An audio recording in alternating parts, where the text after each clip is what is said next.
Es sind fürwahr mitunter fürchterliche Geschichten, die man über die Olivenernte hört. Da ist von Bauern die Rede, die Planen in den Hainen ausbreiten, sich ins Café setzen und dann darauf warten, dass die Oliven von alleine herunterfallen. Von tonnenschweren Maschinen, die die Stämme umgreifen und daran rütteln, oder monströsen Saugern, die nicht nur die Oliven, sondern auch die Nester der Vögel einsaugen. Nun, im wilden Süden Griechenlands läuft das alles noch ein bisschen anders ab. Wie hier in der Mani die Oliven geerntet werden, wie viele der kleinen Früchte man eigentlich braucht, um eine Flasche zu füllen und warum die griechische Hauptstadt Athen und nicht Poseidonas heißt, zeige ich euch gleich nach dem Intro.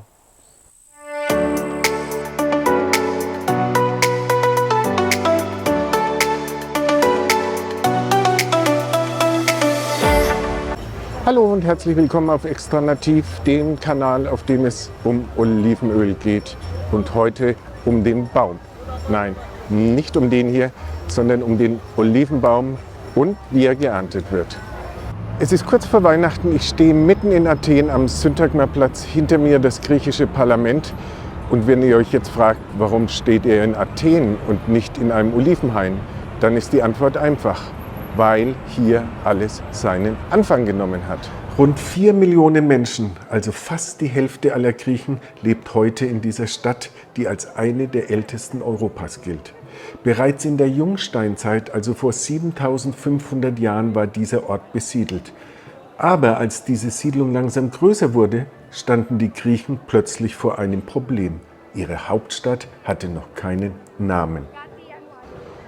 Das war genau der Zeitpunkt, an dem Poseidon eine faszinierende Idee gekommen ist. Warum die Stadt nicht nach einem Gott benennen? Und wenn schon nach einem Gott, warum nicht nach ihm? Poseidon, dem Gott des Meeres.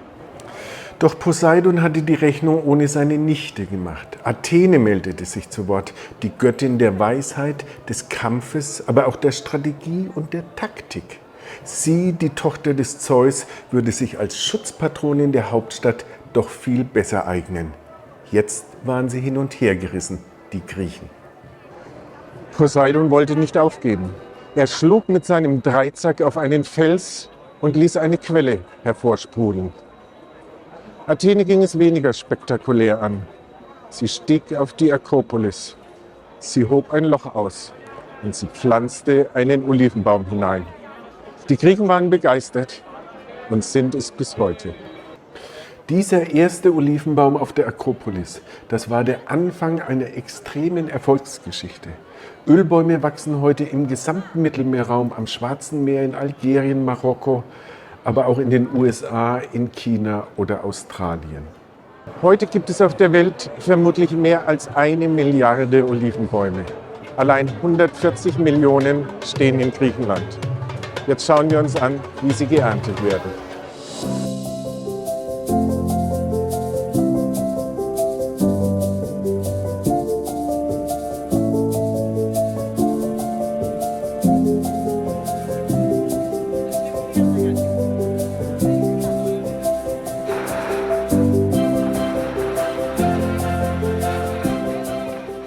Rund 3 Millionen Tonnen Olivenöl werden jedes Jahr weltweit erzeugt. Knapp 10% davon allein in Griechenland. Damit liegt das Land auf Platz 3 hinter Spanien und Italien. Und wenngleich es wenige Dinge geben mag, über die sich die Griechen einig sind, machen sie beim Olivenöl eine Ausnahme. Das Beste, sagen sie, kommt hier aus der Mani. Zumindest sagen das jene, die hier leben. So lieblich die Küste auch erscheinen mag, die Mani ist gebirgig und schroff. Und ein bisschen sind dies mitunter auch die Manioten. Nicht nur für das beste Olivenöl rühmen sie sich, sondern auch dafür, die Nachfahren der Spartaner zu sein und sehr viel später, 1821, den Aufstand gegen die besetzenden Türken begonnen zu haben. Monströse Maschinen haben hier bei der Olivenernte keine Chance. Die kleinen Trupps, die um die Jahreswende allerorts unterwegs sind, sieht man allenfalls, wenn sie nahe der Straße ernten oder aus der Luft.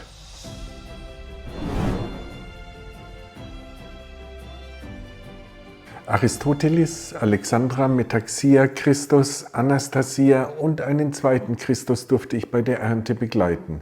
Voraussetzung war allerdings, erst einmal die Verwandtschaftsverhältnisse zu verinnerlichen.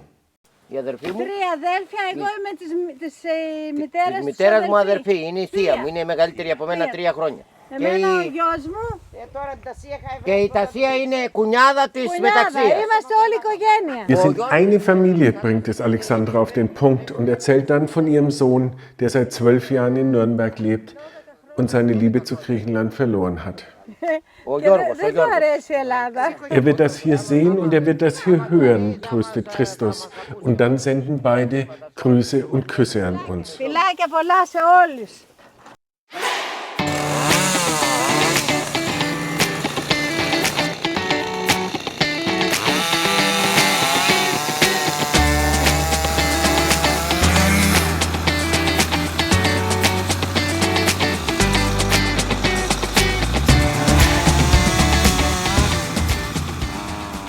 Auch wenn es auf den ersten Blick anders aussehen mag.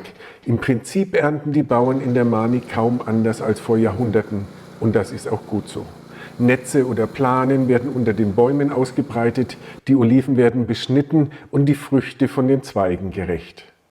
Ein paar Hilfsmittel haben trotzdem Einzug gehalten und auch das ist gut so. Die Handsäge wurde von der Motorsäge abgelöst, der Handrechen von einem elektrischen. Die Olive ist eine empfindliche Frucht, die direkt nach der Ernte zu oxidieren beginnt. Es muss also schnell gehen. Die Olivenernte ist ein Wettlauf gegen die Zeit. Circa 30 Bäume schaffen die 6 heute an einem Tag. Das sind etwa 10 Säcke Oliven. Früher waren es lediglich 3. Aber 3 Säcke sind schlichtweg zu wenig, um sie in die Mühle zu geben. Und so blieben sie häufig über Nacht im Hain stehen. Wenn es am nächsten Tag geregnet hat, auch mal 2 Nächte. Aber für ein hochwertiges, extra natives, fehlerfreies Olivenöl müssen die Oliven möglichst noch am Tag der Ernte gepresst werden. Έτσι κρατάμε όλες τις ουσίες. Δεν μένει, δεν σαπίζει, δεν χαλάει. Είναι πάρα πολύ σημαντικό. Κάθε μέρα λάδι. Das ist es, worauf es ankommt, erklärt Aristoteles. Jeden Tag zur Mühle. Nur so bleiben all die wertvollen Inhaltsstoffe erhalten, nur so bekommt man ein gutes Olivenöl. Wie es aber später einmal schmecken wird, hängt auch davon ab, wann die Oliven geerntet wurden. Im November sind die Oliven noch frühreif und überwiegend grün.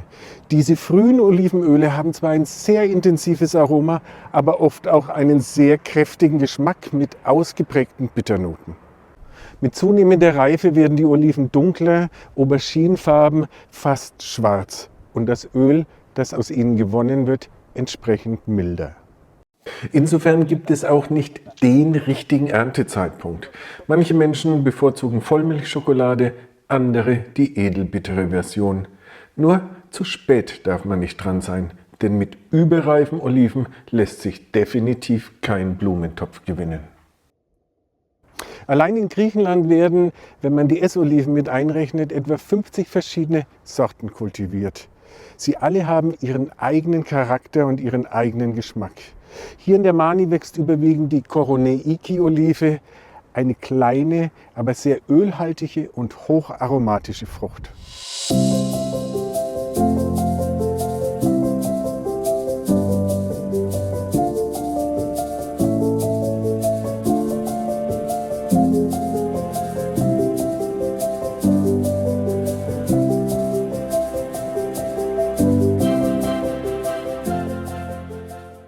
Die Bäume werden klein gehalten in der karstigen Mani.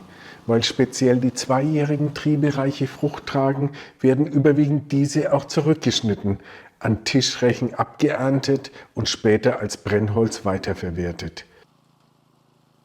Und wenn man vor der Ernte unter einem Olivenbaum kaum den Himmel sehen kann, muss der Bauer nach dem Schnitt, so lautet die Faustregel, seine Mütze in die Höhe werfen können, ohne dass diese einen der Zweige berührt. Blöde nur, dass wir vergessen haben, das auch im Bild zu zeigen. Το παιδί εδώ θα το έχω. Oliven zu ernten mag keine harte Arbeit sein, aber dass es ein anstrengendes und mühseliges Geschäft ist, dürfte einem schnell klar werden. Kaum sind 3, 4 Bäume abgeerntet, müssen die Netze eingeholt, die Oliven zusammengerecht und zumindest von einem Großteil der Blätter befreit werden.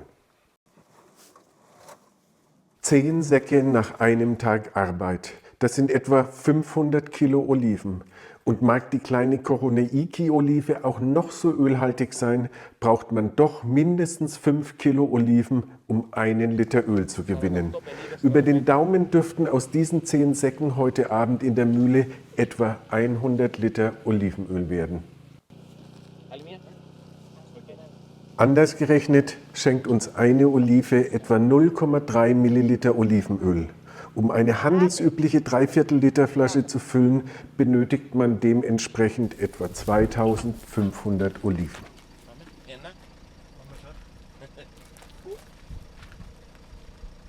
Während die letzten Säcke noch verschnürt und ins Auto gewuchtet werden, kommt Christus mit dem Picknick zurück aus dem Dorf. Normalerweise gibt es Brot, Tomaten, Schafskäse und freilich jede Menge Olivenöl. Aber weil heute der letzte Tag der Ernte ist, wird gefeiert. Die Kartoffeln und das Schwein aus eigener Haltung schmurgelten seit dem Morgen im Ofen. Nur den Wein hat Christus vergessen, aber das tat der guten Stimmung keinen Abbruch. Ότι το κυρινό είναι Αυτό το χοιρινό είναι δικό μας. Χρήστου. Για δώσ' του Χρήστου. Τι θέλεις ντομάτα μου, Του Μάρτιν τα λέει. Θα βγάλει και ντομάτα. Εμένα θα μου βάλεις εδώ μέσα. Als der große Regen endlich aufhörte und die Flut langsam zurückging, ließ Noah eine Drohne von seiner Arche starten. Eine Taube meine ich natürlich, auf dass diese nach dem Rechten sehe. Als die Taube schließlich mit einem Olivenzweig im Schnabel zurückkehrte, wusste Noah, dass sich der Zorn Gottes gelegt hatte. Odysseus verbrachte seine Hochzeitsnacht mit Penelope in einem Bett aus Olivenholz. Die Sieger der antiken Olympischen Spiele wurden einst mit einem Kranz aus Olivenzweigen geehrt, unter anderem zumindest. Und natürlich wurden Romulus und Remus nicht neben einer Geranie, sondern unter einem Olivenbaum geboren. Jesus verbrachte seine letzten Stunden vor der Kreuzigung im Garten Gethsemane, einem Olivenhain. Christen salben den Kopf eines Täuflings mit Olivenöl, dem angehenden Priester bei der Weihe die Hände und auch Sterbende werden bei der letzten Ölung mit Olivenöl gesalbt. Keine griechische Kirche ohne Öllampe, die mit Olivenöl betrieben wird, mit extra Nativen freilich, weil es in der Mani gar kein anderes gibt. Der älteste Olivenbaum soll auf der Insel Kreta stehen und dort vor über 5000 Jahren gepflanzt worden sein. Ein paar Jahrhunderte dürfte dieser auch schon auf dem Buckel haben. Wie viele auch immer, der Olivenbaum steht übrigens auch im Islam als Symbol für Wohlstand, Frieden und Liebe. In diesem Sinne, ich hoffe, euch hat dieses Video gefallen. Die technischen Möglichkeiten, eurem Wohlwollen Ausdruck zu verleihen, die kennt ihr ja vermutlich. Macht's gut und vielleicht bis zum nächsten Mal. Ach ja, für die lieben Grüße und 1000 Küsse übergebe ich nochmal an Alexandra und Christos. Die können das einfach so sehr viel besser als ich. Χαιρετίσματα σε όλη τη Γερμανία και στους Έλληνες. Φιλάκια πολλά σε όλους.